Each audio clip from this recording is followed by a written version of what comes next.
podcast de l'association ADICAR.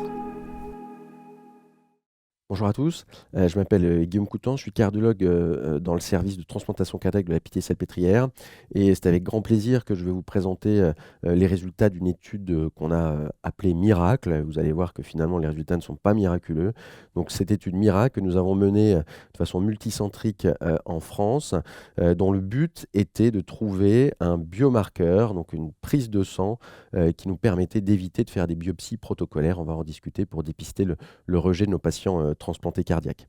Dans le cadre de cette étude, nous avons reçu un financement de l'association ADICAR, que je remercie, qui nous a permis de compléter un financement annexe que nous avions eu pour réaliser cette large étude.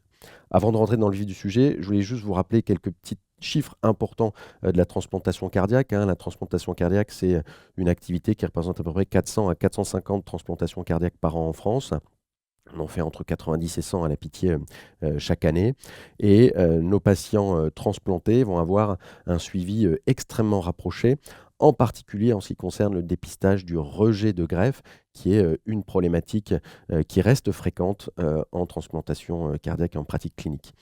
Ce rejet, comme je le disais, il est encore fréquent, il est le plus souvent infraclinique, c'est-à-dire que le patient ne se plaint de rien, l'échographie est normale, le CG normal, l'examen clinique est normal, et pourtant il peut y avoir des signes de rejet, et le but va être de dépister et de traiter précocement ces rejets, parce que si on attend la dysfonction du greffon pour diagnostiquer et traiter le rejet, il y aura des conséquences, et ce sera trop tard. Et donc du coup, dans ce cadre-là, nous faisons de façon protocolaire des biopsies endomyocardiques, des prélèvements du cœur transplanté pour s'assurer de l'absence de rejet. L'inconvénient de cette stratégie, c'est qu'elle est invasive, à risque de complications, et puis cette biopsie n'est quand même pas très appréciée de nos patients, et on le comprend. Et donc, du coup, une des stratégies est de rechercher des marqueurs sur la prise de sang qui nous permettraient de nous passer des biopsies à condition qu'ils soient bien associés au rejet que l'on voit en pratique clinique. Et donc, cette étude Miracle, elle fait suite à une première étude qui avait été menée, pareil, de façon multicentrique, il y a déjà quelques années, et qui s'était focalisée sur une analyse de micro-ARN dans le sang. Ces micro-ARN, ce sont des petits bouts d'ARN circulants qui ne sont pas codants, c'est-à-dire qu'ils ne vont pas participer à la fabrication d'une protéine, mais qui par contre sont impliqués dans la régulation de processus physiologiques, et en particulier immunologiques et inflammatoires, ce qui nous intéresse dans le rejet.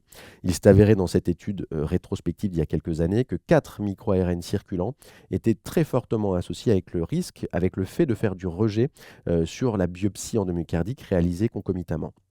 Et donc le but de cette étude Miracle était de valider de façon prospective sur une large cohorte de patients, d'une étude multicentrique, cette signature en micro-ARN de rejet, parce que cette étude rétrospective, cas témoin comme on dit, doit de toute façon être validée de façon prospective pour s'assurer que les résultats sont bien stables lorsqu'on prend une cohorte de patients non sélectionnés.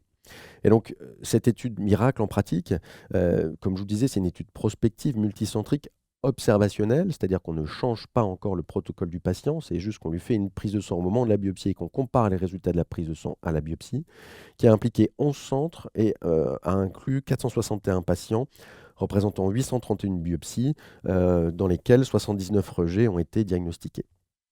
Alors, je vous fais l'histoire en bref, c'est que malheureusement, cette signature en micro-ARN qui avait été identifiée dans l'étude rétrospective n'a absolument pas été validée dans l'étude prospective.